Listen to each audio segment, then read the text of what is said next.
Hello, hello, hello, hello, and happy Monday. Happy Monday. Are you guys ready to hear from the sex educator? Listen. I don't know about you, but I got pen and paper over here to see what kind of notes we going to take on tonight. But first of all, let me thank you for joining us for Wealthy Women Lifestyle Podcast, broadcasting live across Cityscape Radio, YouTube, LinkedIn, Facebook, and all the places. I'm excited to be here with you tonight. I am the Nicole Johnson, founder of Wealthy Women Lifestyle, where I teach women to define and achieve their goal of financial freedom so that they can begin to live life on their own terms. And that means a lot and something different to so many different people. But what I love about it is that we are tracking together to the destiny. And if you have not joined our Facebook group, where you can get in touch with other like-minded individuals, make sure you click on that link or write it down. Search us Wealthy Women Lifestyle on Facebook. Make sure you're following us and subscribe to us on YouTube so that you can stay in the know about what's going on. And so right now, tonight, after the show, we'll be finishing our day 9 of the 21-day financial fast, where we are talking about the month-long no spend savings challenge and using this book by Michelle Singletary to get to our goal of rebuilding our mindset to deal with our money. On September 21st, we'll also be hosting our monthly masterclass for the Scholarship Readiness Program. So, what can I say about the sex educator? Nothing. It's nothing, because she here tonight and she gonna say it all for herself. Listen, you guys, I am super excited to have the Goody. Look, I didn't change her title. I am now calling her the Goody Howard. The Goody Howard. Welcome to the show. Welcome to the show. The Goody Howard. You know, we're not just Goody Howard. We are the Goody Howard. I need you to put some respect on that name. Listen, How are you, dear? How are you? You sound like my friends, honey. This is you sound like the off, honey. When they take me places, that's what they say. This is the good. I'm like, what if I don't do no tricks? Listen. You might not do one, but they know that they can expect one. Let's go with expectations. Goody, thank you so much. I am so glad to have you here. I have been in the circle with Goody for a few years in a training program. And so we bumped into each other about a year or so ago at the airport. And when I tell you that was the funniest 2.5-hour flight, we got lost. We got lost. Look, and there was nobody in the middle of us, baby. We had a whole entertaining show. As a matter of fact, Goody is the reason that I went on and got my phone. Yes.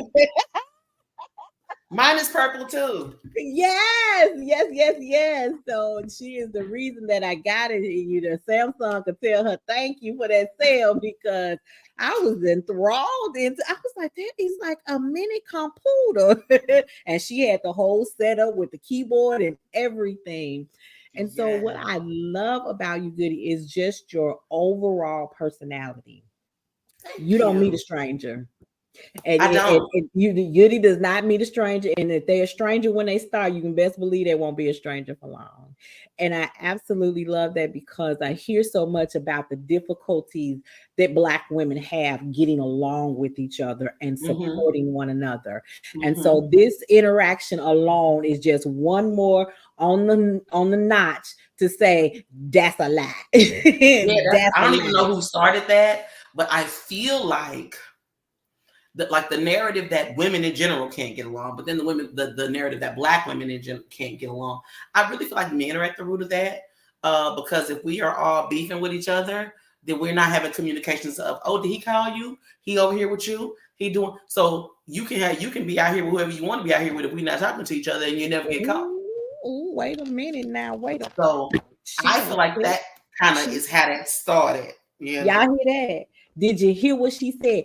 Because if you keep people, it's almost like the two ends against the middle, right? Yeah. You got the two ends arguing with each other. that they're not focused on the point of the whole interaction. And so that honestly, and I don't even get into reality ends, show. right? Multiple ends. When you look at the Black community, multiple ends. The diaspora is fighting with each other. You got the those that feel like they're the talented 10th. You got those that make a certain amount of money. Those that have been to this college or that college, this group or that group, live in a certain neighborhood. If we stay beefing with each other, then the other ones can do whatever they want to do because we just worried about the small things. And I honestly think that division is absolutely how they catch us slipping. Well, no matter what group we belong to, that's being marginalized or oppressed. Yeah, and I say a lot about our community that we don't need enemies from the outside. We got too many right here within. But those trees grow from seeds that were planted from people that don't look like us. Yeah, I get you. I 100% agree. And I think that's a big part of why I don't meet a stranger, because to me, if all of us ain't free, ain't none of us free. Hello. And hello. And so I'm gonna trust you. I know all kinfolk ain't, all skin folk ain't kinfolk, but that gives you a couple of more. You get more points to start with. You know what I'm saying? You don't lose. You lose connection and access based on your own behavior, not because I decided I wasn't going to trust you off top. Right. Exactly. You know what I'm saying? And so I make sure that, and it's a measured amount of transparency and vulnerability. It's not like I'm just welcoming, strangers to take part in my energy, but it is very much a metered and measured and intentional level of, okay, show me what you're about. Before I make a decision, I'm not going to automatically assume, and so I think that's something that's missing when I always talk about community, because they say it takes a village to raise a child. Hell, we all somebody's child. That's right. Absolutely. We all need villages. Right. And that's one of the things I used to teach my daughter when I brought her when she in her teen years. I noticed her personality, and mom wants to be influential in her interactions. So I kind of, let's bring your friends here. Right. Let's bring the people that you trust and call that you're in conversation with. And let's have some open dialogue here with people, with somebody like me, and then bring in somebody else to come in and talk to you, because kids talk to each other so much. But listen, let me make sure that there are the right type of adults that you need to go to that are resources, because your 14, 15, 16-year-old mind cannot comprehend some of the things that you're about to experience. And the last thing I want you to rely on is asking each other. Yeah, and it happens with us too, with the adults too, and that intergenerational trust too, because sometimes, especially the way technology moves, we need to be a community with one of my good colleagues and friends, Dr. Bianca Loriano, says she calls them youth mentors. So having youth and young people that you have, trusted young people that you have to keep you up on what's popping, right, and being able to be that auntie or what have you to them, so that you have that mutual trust. And again, it's about that village. It's about that community.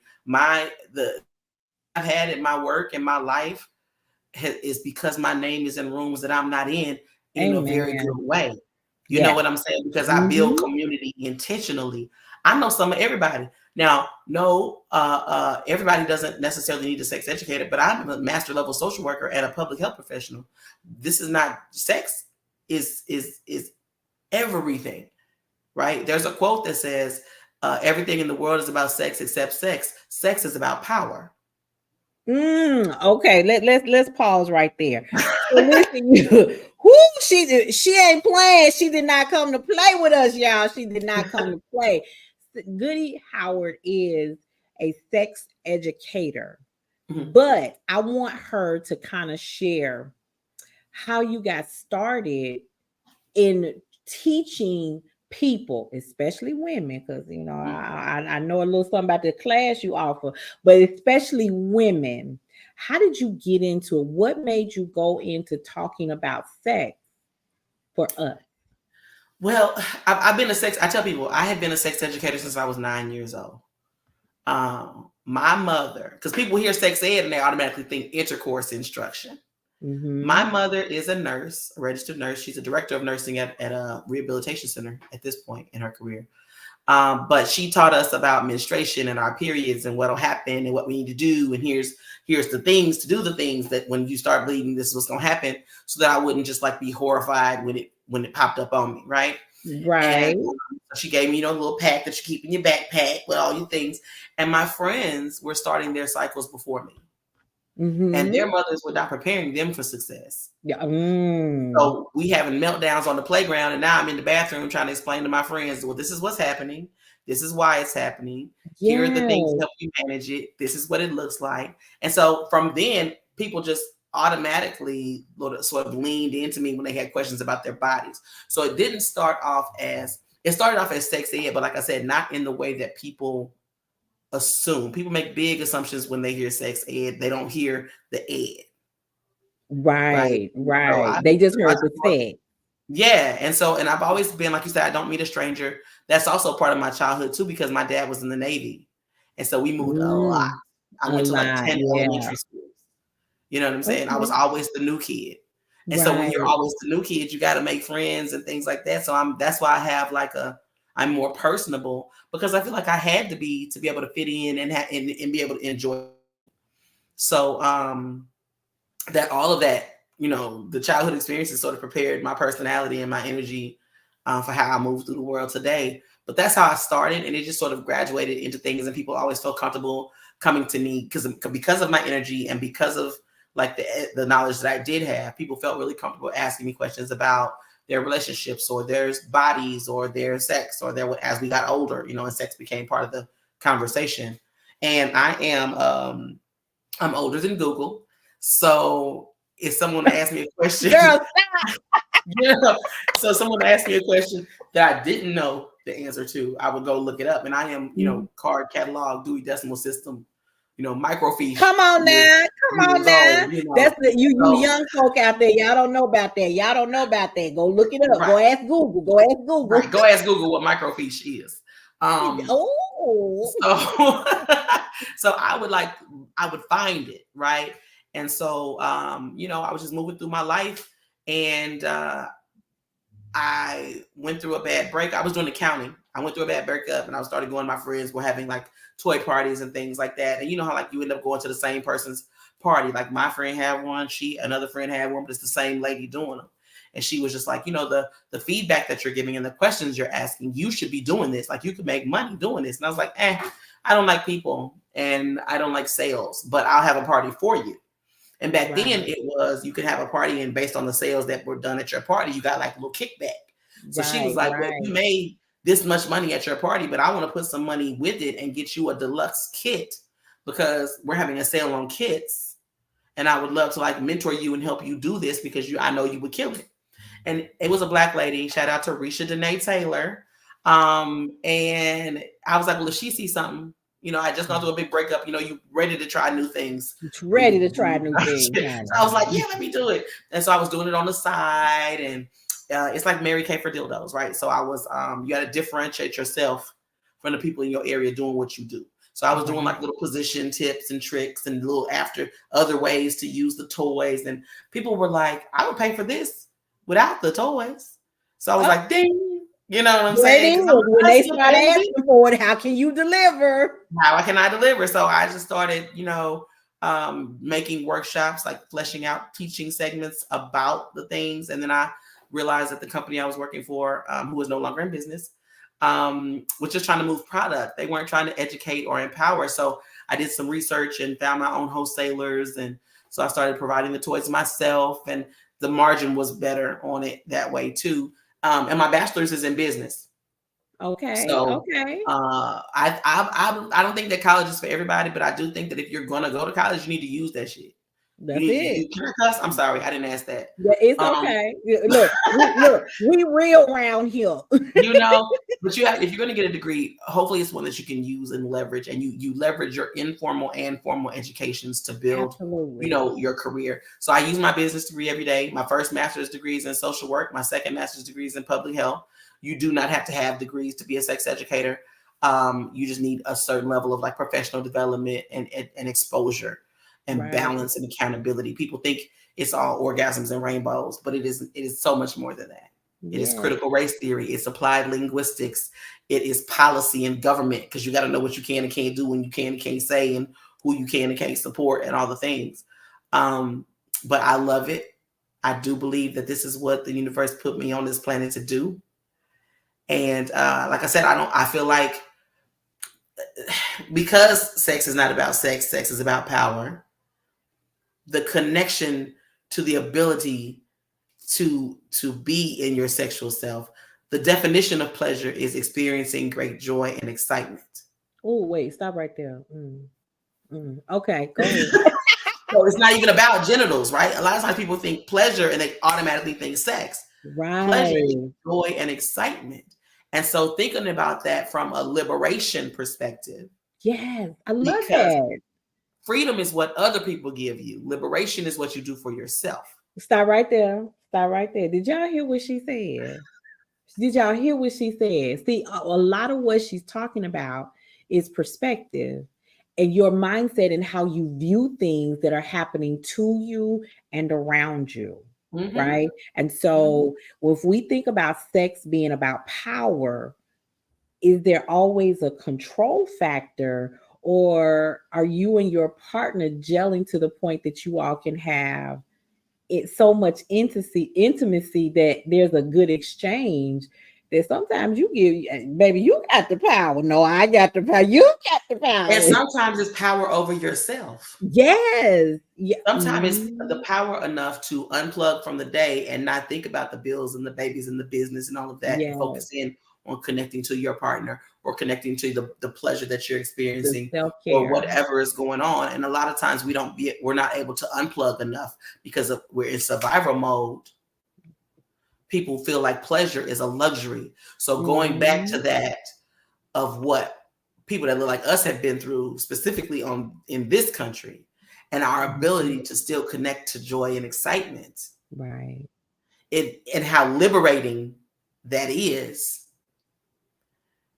Then thinking about how to layer and leverage that into physical intimacy and sexual pleasure and all of those things. Because if you could experience non-sexual pleasure and identify it as that, it makes sexual pleasure more accessible for you. Oh, listen. So that's what the work is. Ladies, and listen, my audience is primarily women, but I do have a couple of guys that be peeking their head in and out just to see what we doing and listening and see if something is for them. So when I talk about financial freedom, I talk about it in a perspective of how you can be free, live life on your own terms. Yes, it's liberation. Correct. You're doing it for you. It's not something somebody gave you. That's right. And so, ladies, I want you to hear there are different aspects of our lives that we need to have our own power of, right? And so when I say financial freedom, that's that liberation. That is the freedom that you are giving yourself so that you can have those terms defined by you. Goody is talking about this level of pleasure that you get to define, that you get to achieve, and it's for yourself. It's not based on it being about somebody else. The level of peace that we are both talking about, it comes from different aspects in our lives, but when you wrap it all together, when you talk about being a whole, healthy, and healed individual, these are the levels that you need to reach. Goody, I'm so glad. So this is actually my first interview of a workshop panelist for the Wealthy Women's Retreat that's happening live in Dallas in January 2025. Yes. So I'm very excited, and Goody's going to be doing I will get into what her actual presentation is going to be about. Yeah, look, I might have to come up with another presentation too, because I don't know how deep you go into like manifestation, and I know you talk about mindset. But like when you shift certain things, everything falls into place. When if you are connecting to your sexual pleasure and you have, satisfying orgasms or what have you, you sleep better. It lowers your blood pressure. Hold up now. Hold on. Let's Real now. Reduces migraines, improves the skin, helps reduce cortisol, right? And so when you have that physical, you know what I'm saying? The dopamine, all of the things, sometimes it helps you focus, it improves focus, right? And so when you have all of those benefits, you leverage all of that because now you're rested because you're sleeping better. Okay. And I actually have very clear and vivid dreams that empower me as well, and dreams about my friends, and that empowers them. And like I had a friend about a dream about a friend, and I'm going to text them about it because it was a workshop that they need to be presenting. Because I don't, it's not my, it's not, we're both, it's a colleague, but they need to do it. Not me. But when you're rested, your brain does different things, and so it expands capacity, right? And so it helps free you up. It liberates you. Yes. To move through the world in a way that you can lean into the things that you need to lean into for your financial freedom, to be wealthy and to be all the things. Because if you don't have the energy, if you don't want yourself out because you feel like pleasure is a luxury, pleasure is joy and excitement. It is a conversation with a friend. It's a good hug. It's a shirt that feels good on your skin. It's your favorite song. It's, it's a great memory. And notice in this good no spend challenge, ain't none of that stuff costs no money.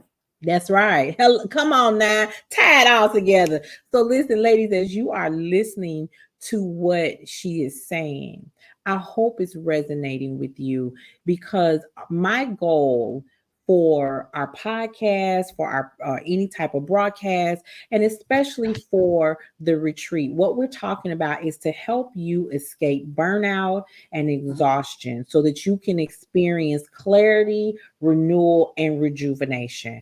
I've given them one instruction inside the community, and we'll have more information coming out about the retreat, waiting for the last finishing touches on their website so that it can just, when you see it, you might not even get all the way to the bottom. You need sign me up. I need to come. I need to be there. But what I want them to understand, what I gave them, their one instruction is to understand that when you come here, there's no room for problems, stressors, anxiety. So when you get to the front door of your home, take all of that stuff and throw it in a bag. That boss, that job, that husband, that wife, that girlfriend, them cheerings, them bills, the hell, put it all in a bag. And I'm telling them, throw it in the garbage. Okay. But if you can't, because you just have not crossed that bridge yet, hang it on a hook. But once you go out that door, understand that all of that stuff is left there.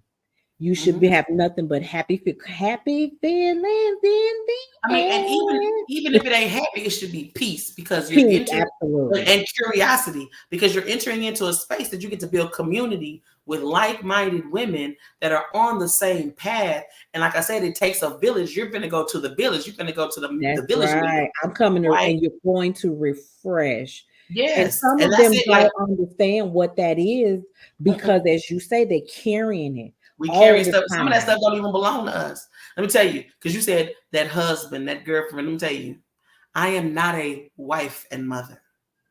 I am a partner and a parent, because a wife's list, the stuff the wife got to do is long.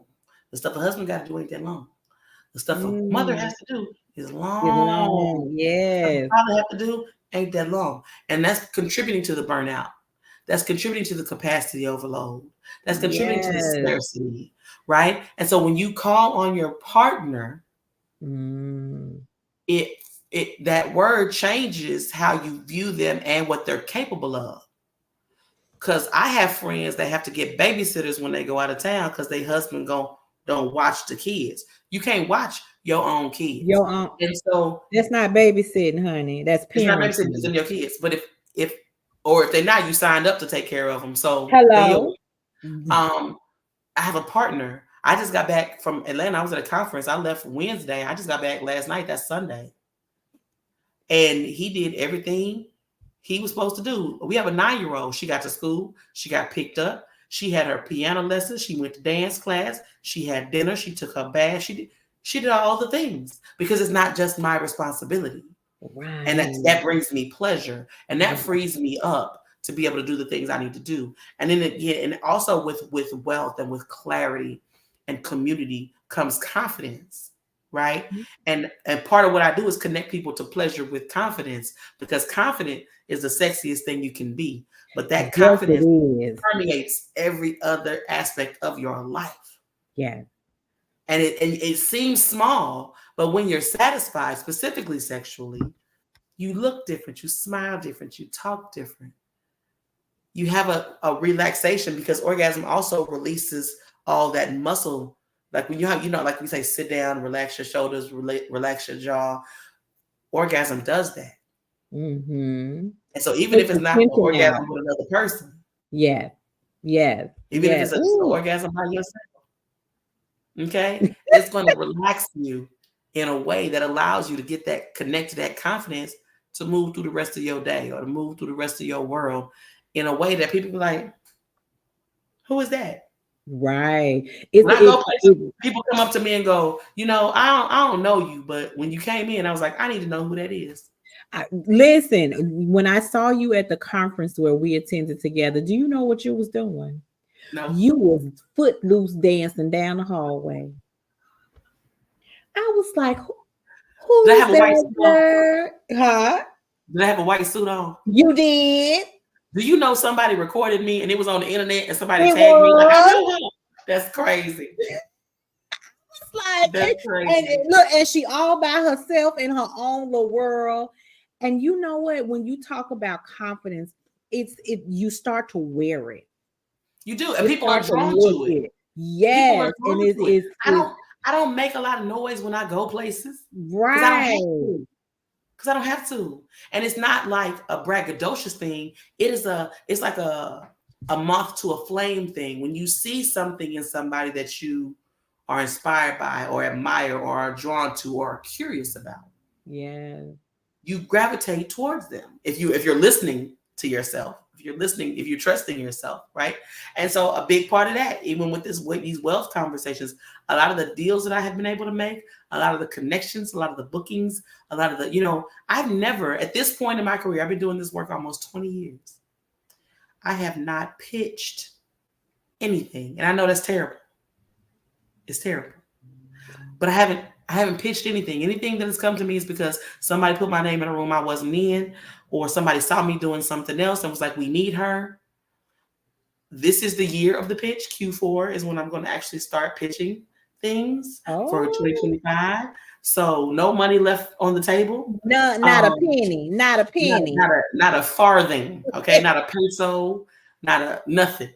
But no dinero. You know what I'm saying? But I'm grateful for that, because when you connect to who you are and you know who you are and you have intimacy with yourself, then it looks different when you move through the world. And so when people hear, like I said, people hear sex education, they just hear sex, they don't hear education, and they don't really understand what it is.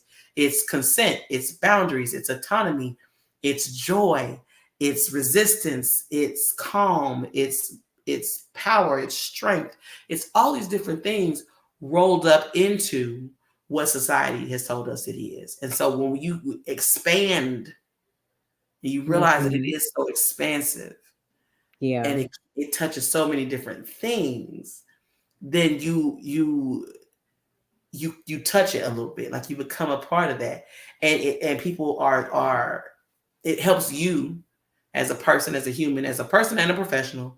It's going to help you. It's going to help that burnout, being able to relax, being able to decompress, being able to just, you have to be able to have all of that. And it's hard to think you got to have everything. But having community, if I don't got it, she got it. Right. And if she don't got it, she knows somebody that got it. Like, you know what I'm saying? And so I used to be known as the community connector. Nicole, can you help me find somebody to do? If I didn't know, give me a couple of days. Let me get back to you because I need to call somebody. Hey, Goody, who do you know that does this? You know, there was a time you was like, I need to do this. I said, oh, I know the perfect person to help you with that. Connect you on over there.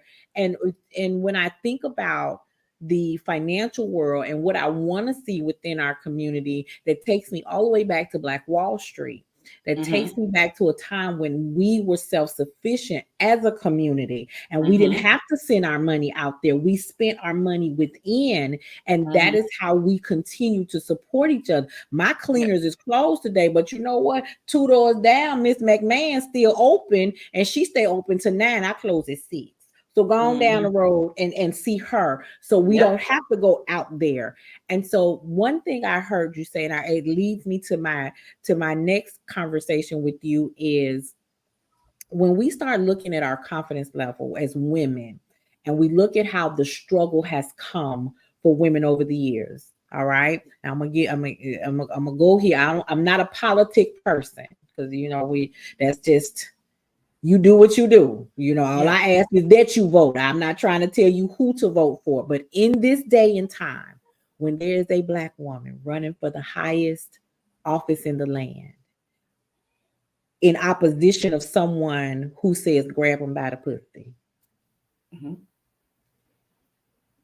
As a Black woman, what I can tell you is that it's getting more and more challenging as we get closer to the day. Okay. So that's on the front realm, but in our homes, in our workspaces, in even in our own mindset, sex has been a taboo topic for women. Yeah. And so when I look at money, it's a male dominated industry. The front runners of financial education are men. A woman has to work 10 times as hard to establish herself as an expert. And the same thing with sex. And so there was a time when, it was supposed to be the docile and quiet. And then women are very mindful.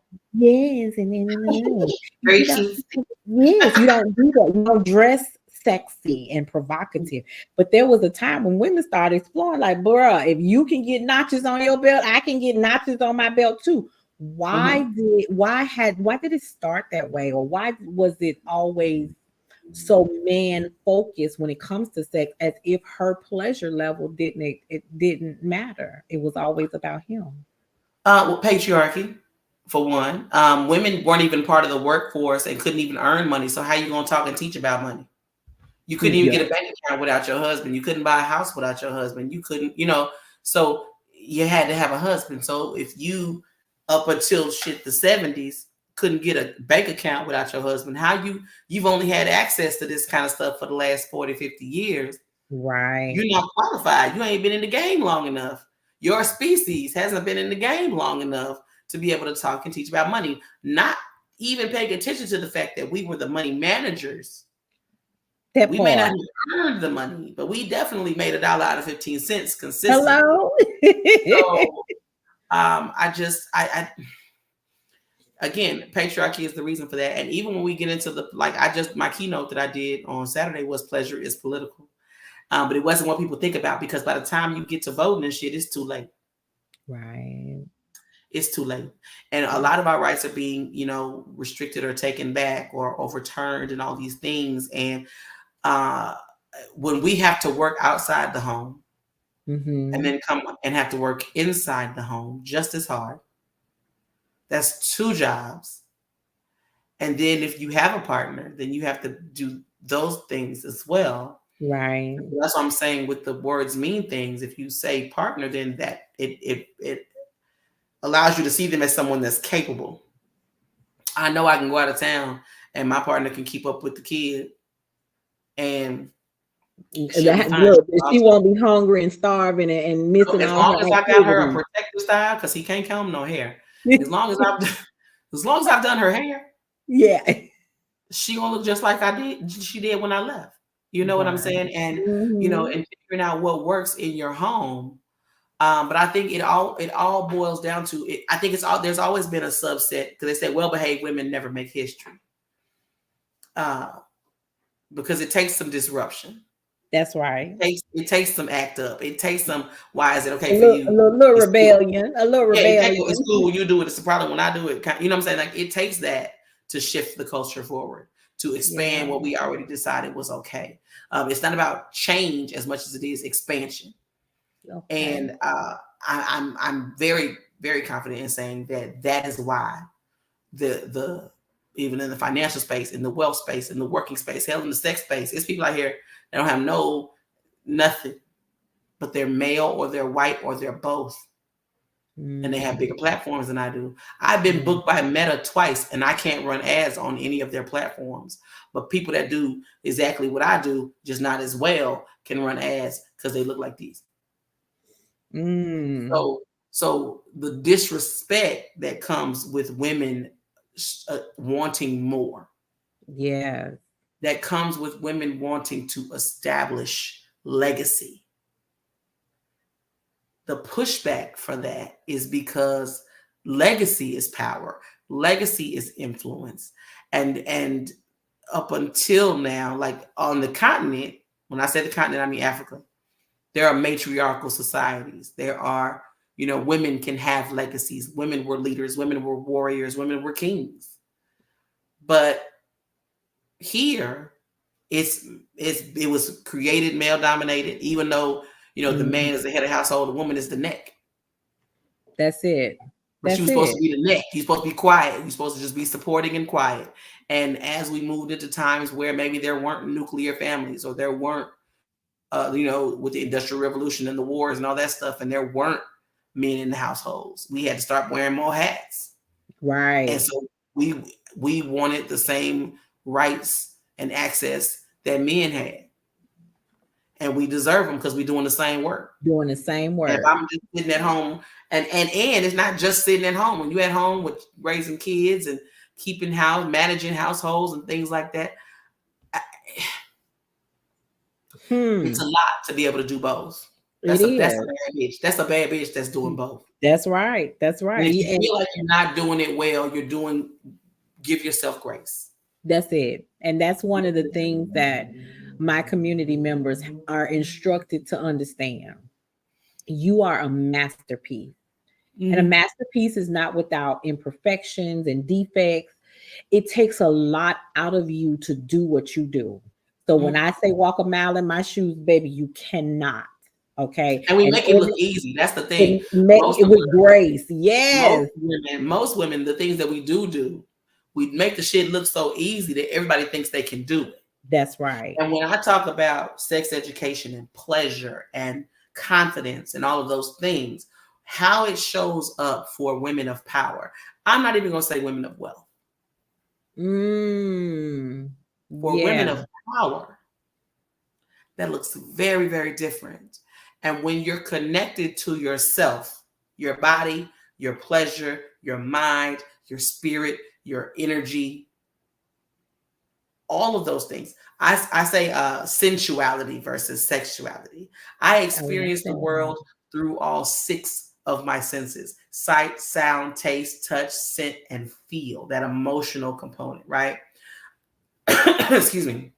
So I pay attention to the things around me so that I can access joy and excitement in a way that is restorative. That's how you avoid the burnout. So I'm not even just the thing that I'm teaching part in this retreat. I really kind of want to add sensual intelligence to it. But sensual intelligence is when you connect, you move through the world through all 6 of your senses. So it makes you a more sensual human being. So you're more attuned. So you're more aware. So your discernment is heightened.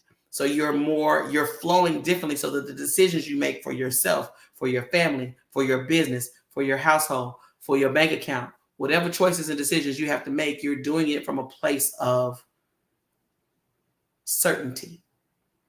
Because you trust yourself. Yes. Because you have the confidence.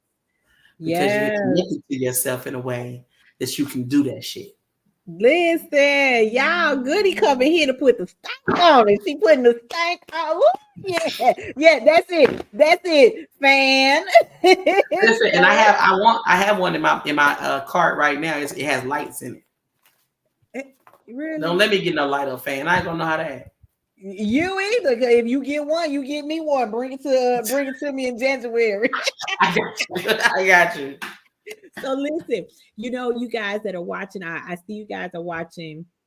I hope that this is resonating with you because I've been very intentional with the people that I'm placing in these workshops. And as we talk about this on Cityscape Radio worldwide, Brownstone worldwide, on our YouTube channel, on our LinkedIn channel, all across the Facebook platforms, as we talk about and leading up to the retreat, you're going to hear a lot more conversations about women being empowered. And empowerment comes in different topics, different areas of our lives. It's not just empowerment and that's it. Right. There is Goody. Now I'm gonna say this. Goody said 6 senses. We was raised knowing only 5. Okay. Yeah. So I'm excited about her presentation, her aura. Goody has an aura about her. And sometimes you just have to be in the presence of that aura. And this is what community is about. There are a lot of women that are within the community who are struggling so much that their circle only consists of other women who are struggling too. And so that is why the community exists the way it is. And so if I'm talking about the community, let me show you how you can join us over there on Facebook. Make sure you search that. Come and join us over in the Wealthy Women Lifestyle because it is about a mindset. And as I talk to women about investing, about saving, about debt reduction, about home ownership, about creating streams of income from home, we also talk about the wellness part because we don't want our wealth to be built just to bury us. And so we have to understand, how else do I build up my body? How do I build up my soul? How do I build up my mindset? And so Goody. Oh, I love the way that sounds. That just sounds so good. Yeah. So this retreat that's going to be live here in Dallas, January 16th through 20th, 2025, I do talk a lot about manifestation because it has been my word and theme for several years. I've gone through some health challenges. I've gone through some relationship challenges. I've gone through some beat down by Black women challenges. I've gone through job and career challenges, business challenges. We've had some of them all. And so when I look at how to rebuild myself, how to rebuild the community, and then still be a support while I'm rebuilding them. That Goody, don't we do that a lot? We build the plane during the flight. That's it. That is it. So during this retreat, the focus on the community of women that are coming, because at some point, one of the guys said, Nicole, I think you need to open that up for women. I mean, for men. Not this year though. Not this year. Not the first one. Maybe on down the line.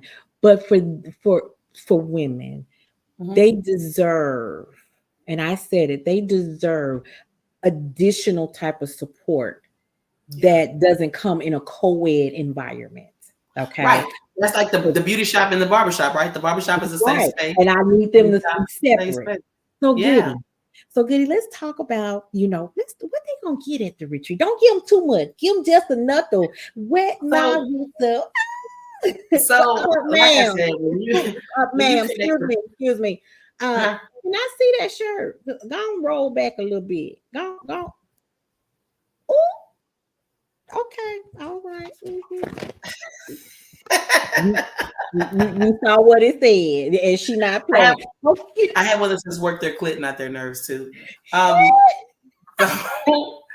She the real deal, y'all. She the real deal. So go ahead. So I don't want to say too much about what they're going to get.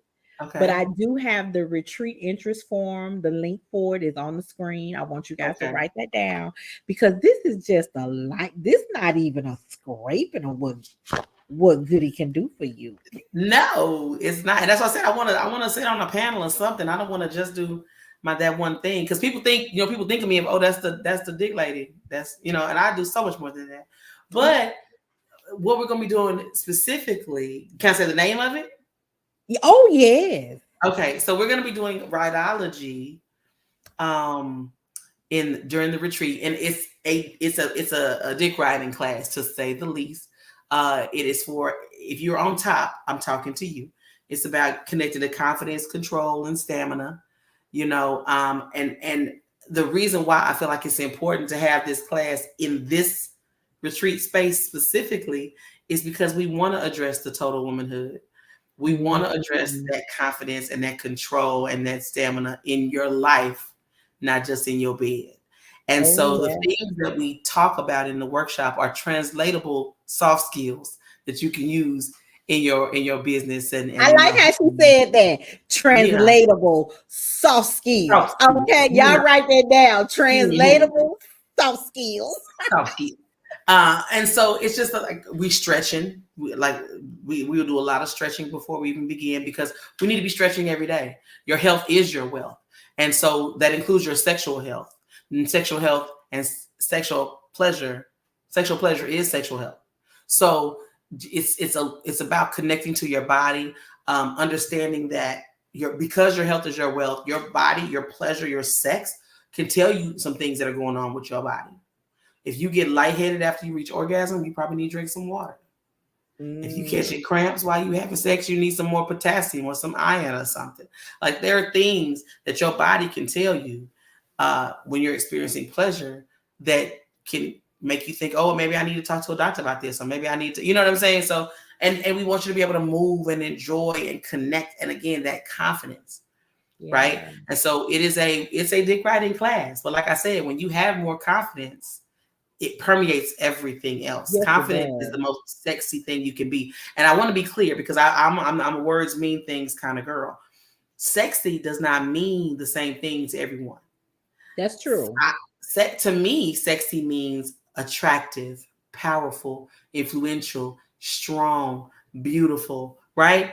And so it don't necessarily mean Jessica Rabbit or the good partition Beyonce, right? It doesn't always mean those things, right? It just means attractive and attention getting, and you command a certain level of engagement. You're beautiful, you're strong, you're powerful, you're flexible, all these different things. And so when you can feel that way, you sit up a little straighter, you smile a little wider, you dress yourself differently, right? And so when you're doing the work inside the house, then it hits different when it comes. You can't have a party in a dirty house.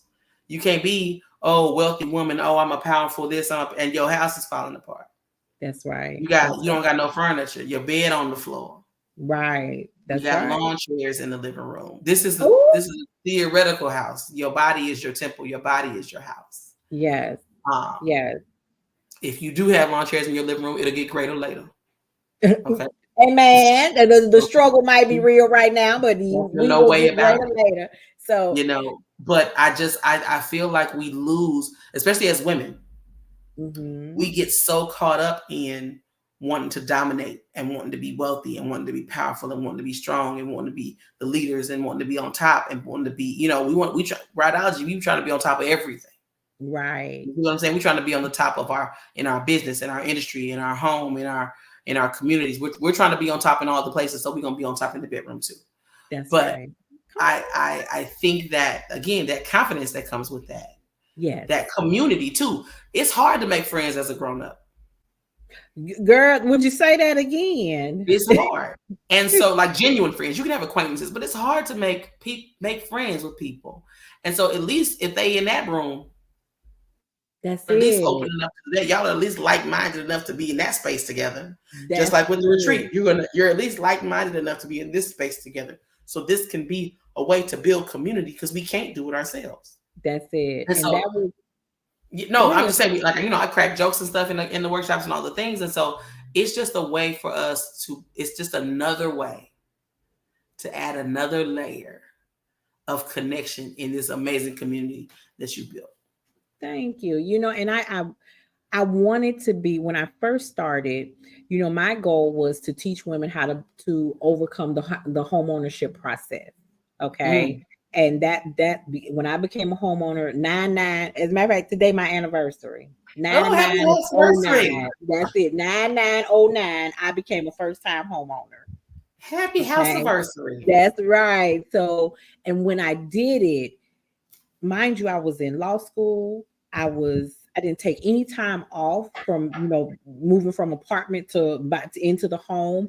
I was a single parent. There was no telework at the time. So I was in the office 5 days a week. I was on campus 3 days a week. I had two children, and it's different raising a girl and a boy. They have their own sense of struggles, and then starting this business.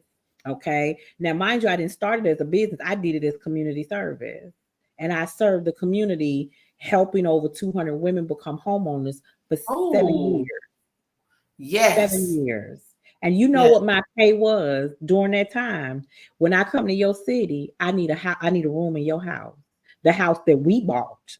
Okay, the house that we bought. I just needed a place to stay, and my only requirement is that it would be clean and overlook some pretty. I needed a pretty sight. So if the best bedroom had the prettiest view, that was my room while I visit. Go sleep in the guest room, And so it was just my way of giving back, because women are so underserved in the homeowner process, and it took a lot. And when you're already a mom, and maybe a single mom, and you're trying to work, and you're trying to go to school, and you're trying to get the kids off to school, you're trying to do your homework and third grade homework and fifth grade math, and that shit ain't no joke. Okay, I ain't done that kind of math since I was in that grade. Let me hire a tutor, and the kid got to go to soccer, and somebody got to go to basketball, and somebody going to piano, all of these different things. And Nicole want me to sit down and look at the budget so I can buy a house.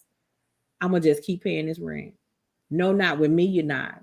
Because if that's the goal, we're gonna find a way to make it work. And over the years, it has grown to the overall concept of not just buying a house. How do I reduce the debt? How do I get myself in position so that when my kids go to school, we don't have to look at student loans as much? Because what we see today in the student loan process, we will never see again. And if it happens again, we won't be here to see it. So let's set our children up, as you said, legacy. Let's set them up for success. And if we don't do that, how are we serving our own? So this was why community was created, because I can't tell people that I filed bankruptcy twice. Yes, you can. I do all the time, but let's society say, listen, we won't even get in. I watched my neighbor abandon a whole house after they bought a new one, 5 acres. This one too small. So I said, what you gonna do with that? We're gonna leave it here. And by the time the bank got involved, it was 2 years later. They was already on to the 5 acres and left that house there.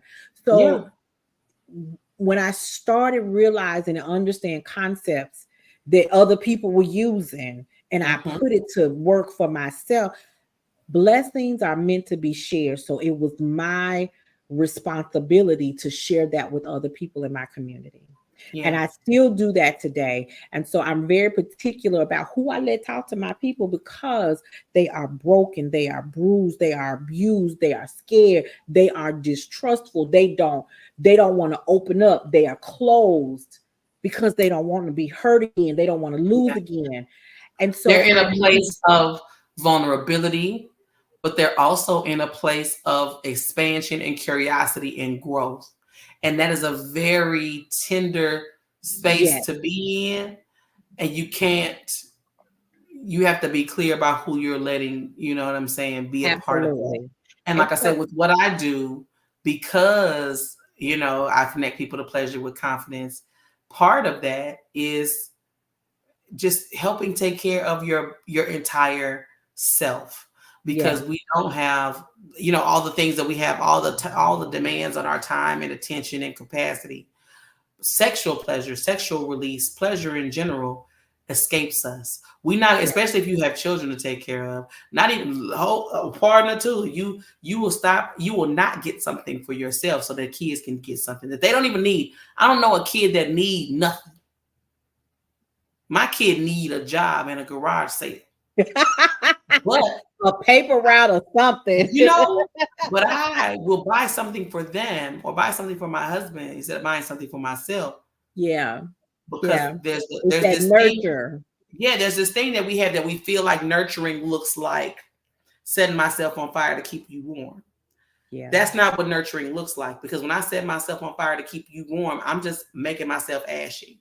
And you know how Black women feel about being ashy. Yes. So we have to think about nourishing our total selves, because we're an example. Yeah. For our, they're gonna see what they're gonna hear what we say, but they're gonna watch what we do. And so when we actually take care of our total selves, they see us taking care of our total selves.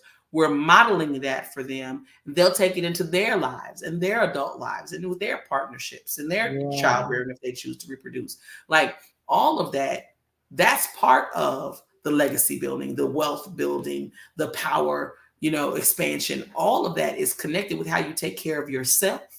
And that includes your pleasure.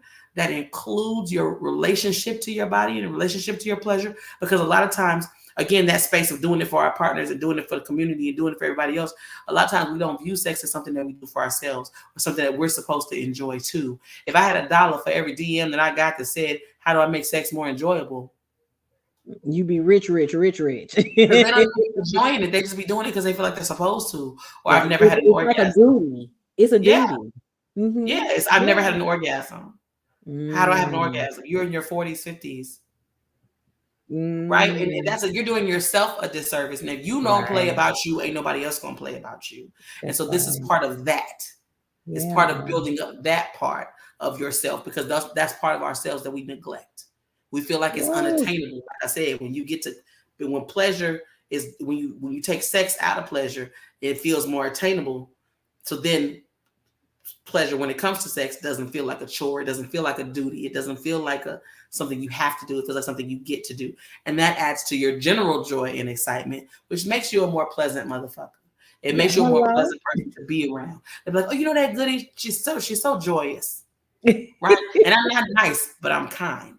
Right. Because I have balance.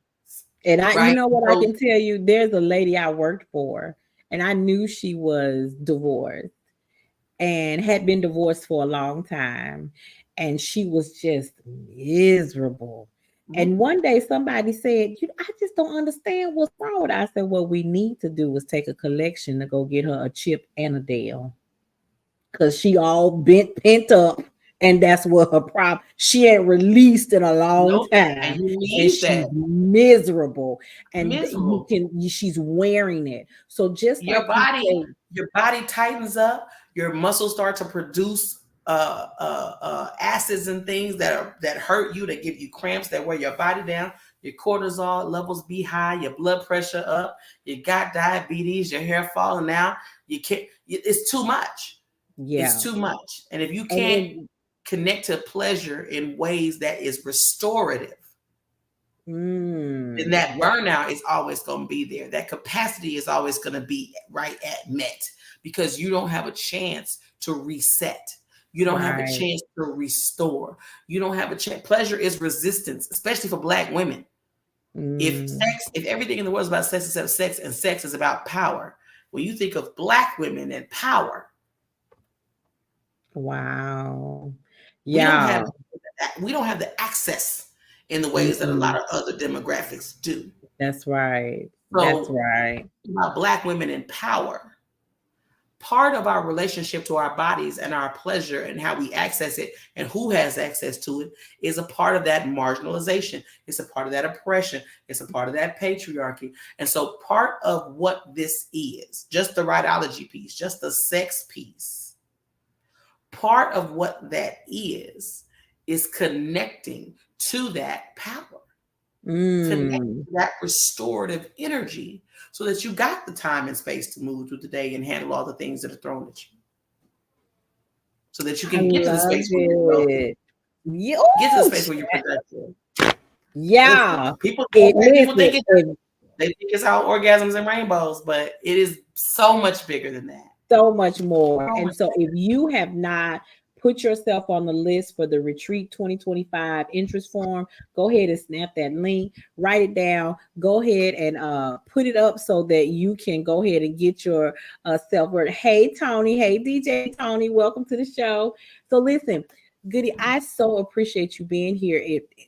this has been amazing. I always, every time I talk to you, I learn something new, and I'm glad tonight wasn't about gadgets, because I got the biggest gadget that I need right now in this here thing right here. But we can talk about gadgets, because I'm gonna trade this in and get the Google one. Google has a phone, and the second version just came out, and I'm gonna take that. Because the only thing better than a Samsung camera is a Google camera. Okay. See, I'm always learning from Goody. We're gonna have another panel discussion with all of the retreat the retreat workshop leaders, and I can't wait to have that, because one of our other topics is going to be on self-care with our self-care strategists, and the other one is walking in our femininity. Okay, so when you start harnessing that power, when you start really honing in on it, sometimes we keep that masculinity on, and I didn't realize that that's what I was wearing. So that's a whole nother lesson in itself, because you can be powerful and feminine at the same time. That's it. Your femininity is your power.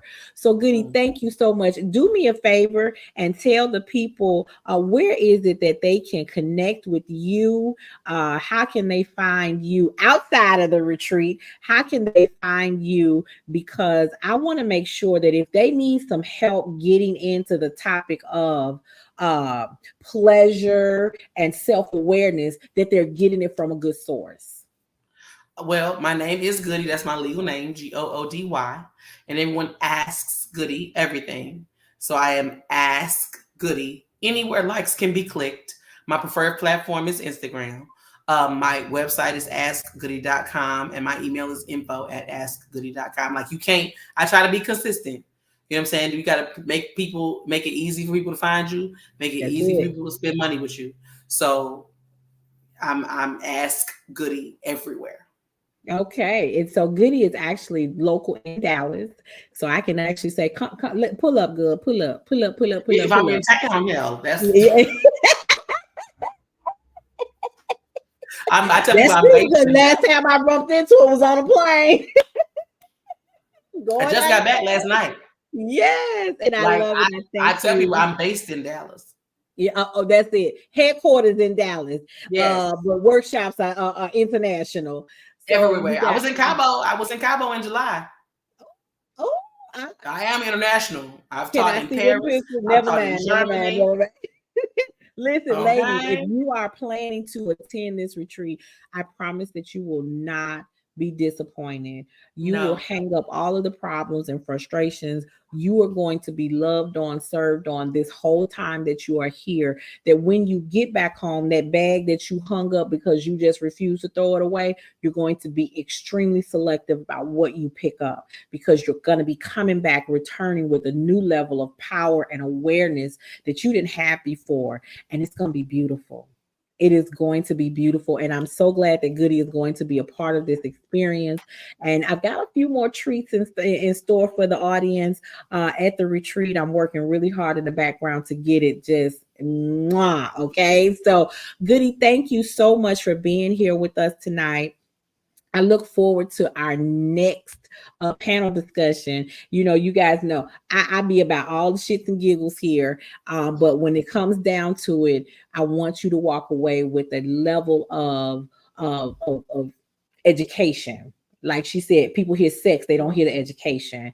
And this is our way of making sure that you have enough information to make an informed decision. I want to thank Paulette for creating this platform on Cityscape Radio, Brownstone Worldwide, Brownstone Living, so that we can come together. Because one of the things that I say is that in 40, 50, 60 years, if our narrative is still being told wrong, it's our fault.